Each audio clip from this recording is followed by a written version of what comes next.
Bismillahirrahmanirrahim. Assalamualaikum warahmatullahi wabarakatuh. Selamat siang dan salam sejahtera untuk kita semua. Baik, sahabat Blam, hari ini kita bertemu lagi di podcast untuk kesekian kalinya, podcast Blam Corner dengan judul revitalisasi KUA. Hari ini saya kedatangan tamu spesial di ruangan ini yang sudah tidak asing lagi. Sama-sama host, tapi hari ini kita beda tempat ya? Beda tempat. Okay. Beliau hari ini menjadi seorang narsum dan hari ini tetap host. Nama beliau tidak asing lagi, Sari Damayanti SHMH. Saya biasanya di kantor saya panggil Adek, soalnya jauh, umurnya jauh ya. Sip.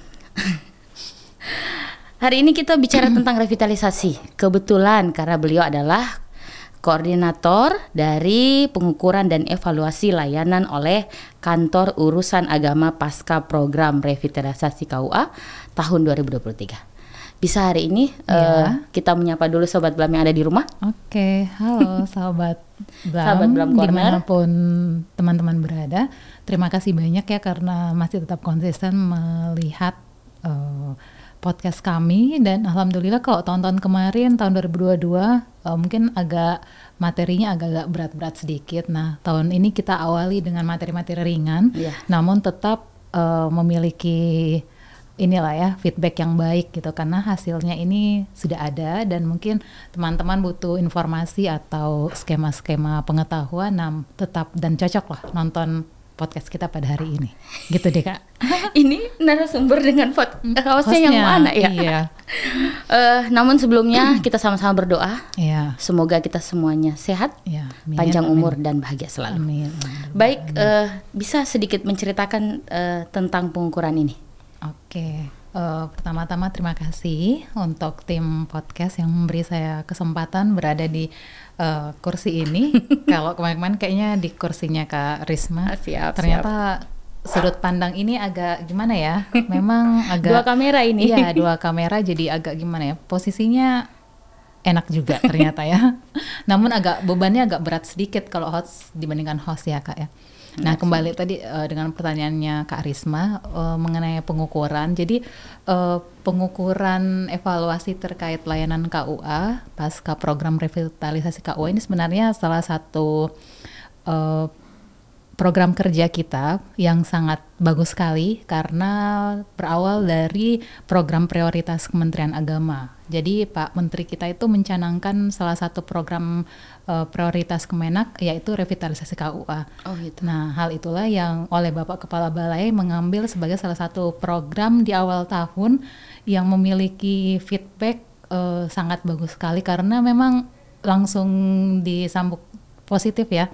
Selain oleh Kanwil Provinsi Sulawesi Selatan, karena cakupannya kita se-Provinsi Sulawesi Selatan, juga teman-teman KUA tentunya yang menjadi lokus kita dalam proses pengukuran ini.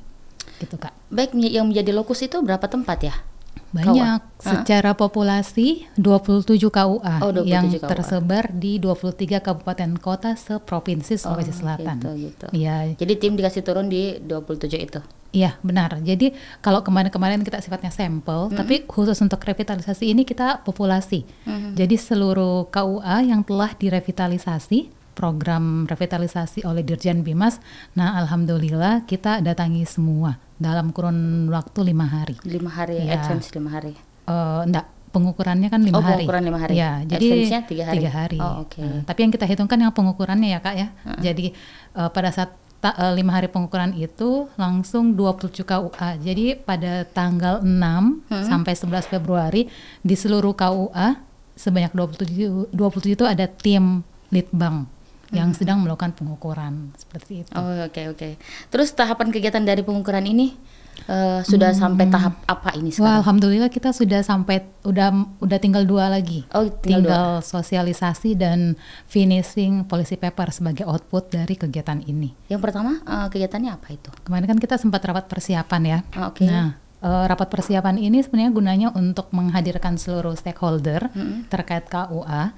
Jadi kita melakukan pemaparan, sifatnya kan full day, mau melihat dulu nih kira-kira ada tidak saran-saran dari stakeholder ketika kami mau melakukan pengukuran ini, apa saja yang bisa ditambahkan, tapi konsepnya sudah harus matang dulu sejak awal. Gitu. Jadi ketika saya ditunjuk sebagai koordinator akhir Desember, jujur sampai posisi kemarin terakhir itu saya setiap bulan pasti sakit, Kak.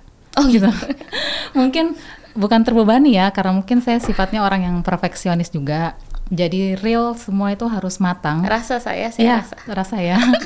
Harus, mungkin kan kakak juga masuk tim ya? Masuk tim ya. Jadi merasa perfectnya ya. Tapi saya mohon maaf, tapi satu hal yang saya syukuri teman-teman sekalian, timnya kami itu betul-betul solid. Gitu. Kami ada 20 dari kita sendiri di sini 12 orang ya.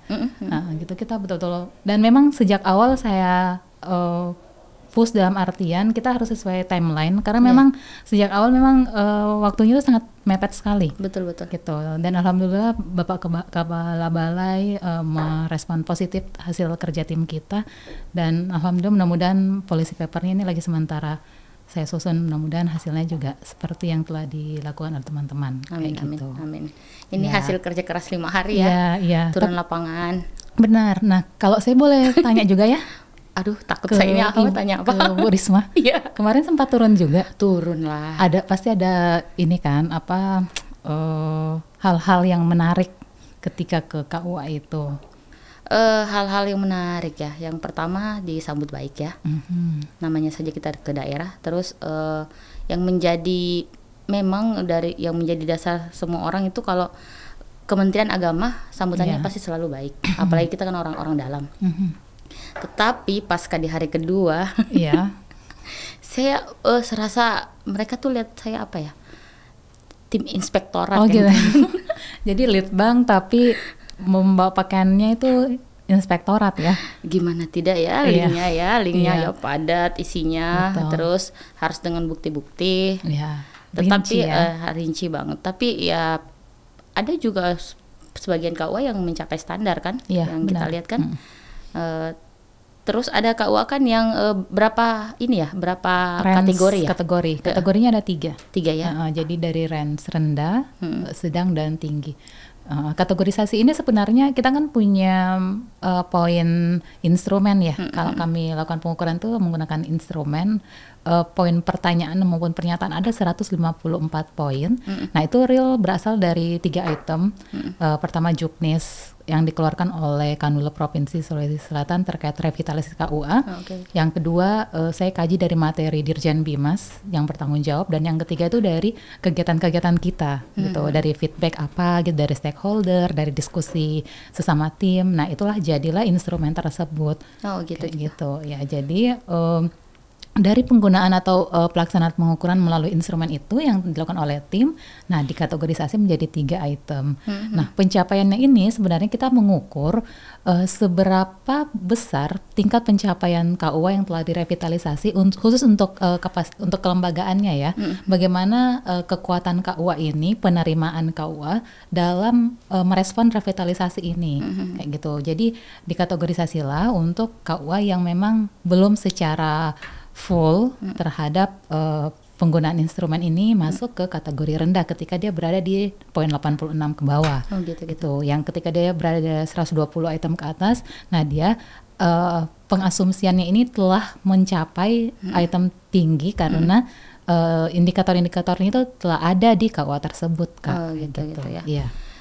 Dari materi yang saya baca ya waktu kita rapat persiapan dan persiapan instrumen, ada 6 poin penting benar yang menjadi indikator kita. Dari sekian poin itu, mana poin yang paling lemah pada revitalisasi ini? Sebenarnya dari 6 indikator ini, karena kita memang merujuk juga dari Juknis, kapasitas kelembagaan. Nah, itu selain poinnya tertinggi, itu juga yang mungkin ada beberapa KUA yang belum mencapai ke poin kapasitas kelembagaan. Kapasitas kelembagaan ya. Karena untuk kapasitas kelembagaan ini dia karena nilainya tertinggi, artinya banyak item-item yang terkandung di dalamnya. Contohnya sarana prasarana seperti apa, terus kelengkapan administrasinya seperti itu, Kak. Jadi memang mungkin berpengaruh ya, karena dia poin tertinggi, akhirnya persentase pencapaiannya itu juga merata gitu. Tapi jadi dia tidak jauh-jauh sekali karena range-nya itu secara keseluruhan dari 27 KUA, range-nya kami rata-ratakan itu 78%. Gitu karena dari 27 21 KUA berada di kategorisasi sedang. Nah, jadi kami range-kan totalnya 78% untuk pencapaian nilai KUA secara global kayak gitu. Karena kan kalau yang rendah itu dia cuma 3 KUA, begitupun tinggi 3 KUA. Nah, range sedang inilah yang kami jadikan satu penilaian bahwa ketika ditanyakan bagaimana sih revitalisasi KUA untuk di Provinsi Sulawesi Selatan, maka yang kami akan berikan satu penilaian bahwa secara total dia berada di range rata-rata kayak gitu. Oh gitu ya. Iya. Terus kira-kira di wilayah mana saja yang menjadi sasaran dari pengukuran ini? Wilayah di seluruh kabupaten kota seprovinsi Sulawesi Selatan kecuali Toraja Utara. Oh, kecuali Toraja Utara. Karena memang di Toraja Utara itu belum ada yang direvitalisasi pada tahun 2021 sampai 2022. Nah, kecuali kalau tahun ini nih. Kalau tahun ini kan ada tambahan lagi 25. Nah, Toraja Utara sudah ada yang masuk dalam 25 item itu. Tapi itu belum masuk skop kami kita ya. Baru yang terakhir tahun 2022. Jadi totalnya ada 27 KUA. Oh gitu. Ya. Kalau dari 6 poin tadi itu, Ya. Pertama kan kapasitas kelembagaan, Ya. yang kedua standar pelayanan, Ya. yang ketiga transformasi digital layanan, Ya.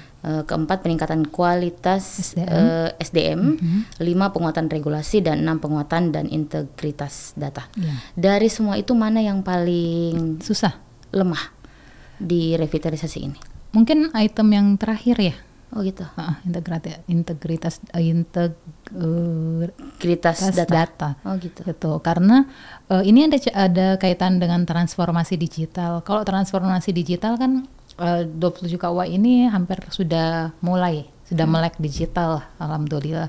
Nah, tapi ketika integritas data itu karena memang banyak faktor, kan sasaran KUA ini sebenarnya sebelum direvitalisasi kan sifatnya itu masih betul-betul manual. Nah, dengan adanya revitalisasi, salah satunya karena pelayanan kepada masyarakat, harapannya itu dengan revitalisasi KUA itu bukan lagi dikenal hanya sebatas pelayanan pernikahan saja, balai nikah, tapi 10 fungsi, 10 tugas dan juga 2 tambahan fungsi perekonomian umat dan rumah moderasi beragama itu seharusnya juga bisa terekspos ke masyarakat. Dalam bentuk apa? Dalam bentuk sosialisasi, dalam bentuk publikasi. Nah, kenapa tadi saya katakan integritas data agak lemah? Karena sifatnya ini internal KUA-nya, dan kembali lagi ada tidak SDM yang mendukung terlaksananya. Nah, itu yang mungkin hampir rata-rata dari seluruh KUA itu belum sampai ke proses integritas data ini, seperti itu. Karena memang materinya agak tinggi, sistem filling data secara digital. Nah, sedangkan KUA-nya kita itu lagi proses lah, sekarang tuh rata-rata masih proses pengembangan integritas data ini, gitu kan. Berarti ini bukan pasca revitalisasi ya, ini sementara program. Ya benar, karena kan ketika kita katakan pasca kan harusnya revitalisasi sudah selesai. Nah, namun ini prosesnya itu masih sementara berjalan, kayak gitu. Jadi konsep pengukurannya kita bukan melihat selesainya proses ini, tapi setelah KUA ini masuk atau di SK-kan menjadi KUA revitalisasi, nah siap tidak KUA kita dengan tambahan atau dengan proses revitalisasi itu, karena kan ini KUA terpilih Kak, gitu. Dalam satu kabupaten kota banyak KUA, tapi KUA terpilih inilah yang menjadi KUA revitalisasi. Kalau kita melihat dari 27 KUA itu semua itu hanya satu, kecuali Goa, Makassar dan Bulukumba. Kayak Goa itu 2, Makassar cuma 1, Maros 2, Goa 2, Bulukumba 3. Nah, selebihnya kabupaten kota itu hanya 1 saja dapat jatah. Bahkan tadi Toraja Utara belum dapat jatah. Jadi memang ini sebenarnya seperti prestasi juga kan, karena dipilih kayak gitu. Dipilih ya. Seperti itu Kak. Oke. Kemudian untuk pertanyaan saya yang terakhir di podcast ini, apa yang menjadi target utama dari sebagai koordinator ya? yang menjadi target utama dari pengukuran ini. Kemudian kira-kira karena Dek Sari ya yang tahu, oh ini yang kurang, ini yang tinggi, ternyata ini yang sangat lemah di revitalisasi KUA. Ada saran enggak? Pertama target, yang kedua saran deh. Baik. Untuk target, karena kita adalah mau melakukan penilaian ya terhadap proses revitalisasi di 27 KUA ini. Jadi targetnya itu alhamdulillah sudah tercapai ya, karena kita sudah mendapatkan hasil pengukuran.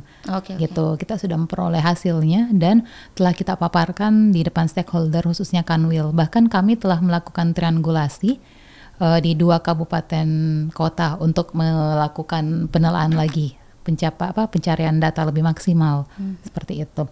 Nah, hasil akhirnya ini policy papernya nanti Kak, harapan target yang lagi proses ongoing terlaksananya.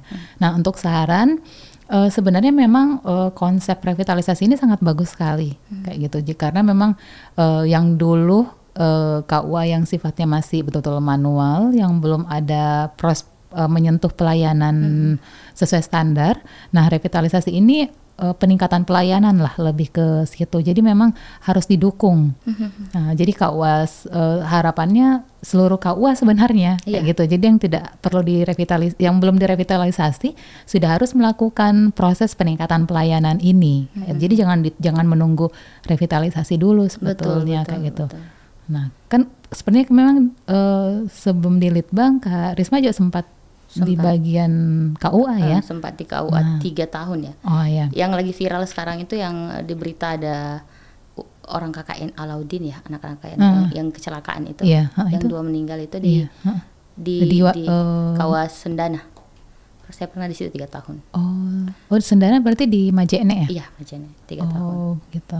Berarti kan sebenarnya konsep KUA itu memang belum ya? Belum. Pada saat itu belum ya. Belum. Tapi setelah saya pindah ke Maros, sempat menjadi penyusun bahan di Bimas Islam, sempat turun. Saya setahun di situ, jadi tiap triwulan kan kita turun monitoring.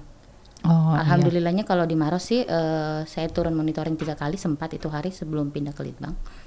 Banyak banget ya pindah-pindahnya. Sebelum pindah ke Litbang itu, alhamdulillahnya Maros itu semuanya lumayan sudah pakai aplikasi. SIMKA sudah oke, lumayan. Sudah pakai mesin-mesin itu yang IT sudah lumayan sih. Betul. Karena saya kemarin turun kan saya turun di Maros dan memang terlihat ya. Alhamdulillah Maros itu sudah cukup bagus. Selama saya pergi monitoring 3 triwulan itu, mereka selalu ada progres. Kenapa? Karena saya lihat ya tergantung juga dari leadernya siapa. Anggaplah kepala Bimasnya leadernya tegas, ya mereka juga takut. Pasti mereka tiap turun monitoring ya ini turun nih, harus perbaiki lagi nih adminnya, administrasinya gitu. Betul. Karena revitalisasi ini sebenarnya tugas kita bersama ya. Betul. Jadi bukan hanya ujung tombak di KUA-nya, tapi sampai ke Kemenak kabupaten kotanya juga gitu ya. Kalau saling bersinergi, insya Allah pasti bisa lah gitu. Justru yang menjadi etalase pertama kita itu KUA. Betul. Karena KUA itu paling getol Kementerian Agama ya, Padahal kan Kementerian Agama itu banyak. Banyak ya. Oke. Dan memang menarik sih Kak, kalau saya ketika ada pengukuran ini sangat menarik sekali, karena sebenarnya outputnya itu bukan hanya tadi kayak policy paper, tapi kita lebih ke awareness juga kan gitu, bisa melihat dan apa sih yang terjadi di lapangan itu yang kita sekilasnya itu memang hanya melihat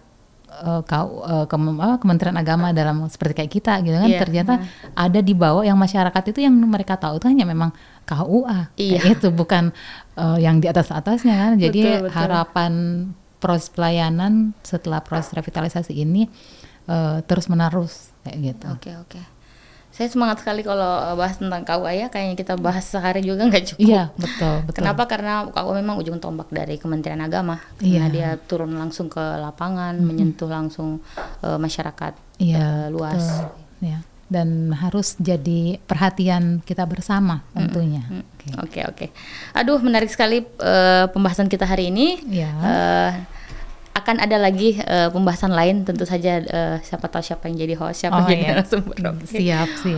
Baik sahabat Blam, hari ini kita banyak sekali mendapatkan materi dari program revitalisasi KUA, sudah memberikan kita wawasan bahwa KUA itu adalah ujung tombak dari Kementerian Agama. Kenapa kita harus meningkatkan pelayanan, sumber daya manusianya juga harus ditingkatkan. Kenapa? Karena ujung tombak dari Kementerian Agama itu yaitu KUA. Iya, benar. Baik sahabat Blam, terima kasih perhatiannya hari ini. Saya berharap meninggalkan jejak komen, like, subscribe untuk program Blam Corner. Sekiranya ada saran atau masukan untuk judul apa nih yang bagus dibahas nanti, betul ya. Yang lagi viral bagus lah.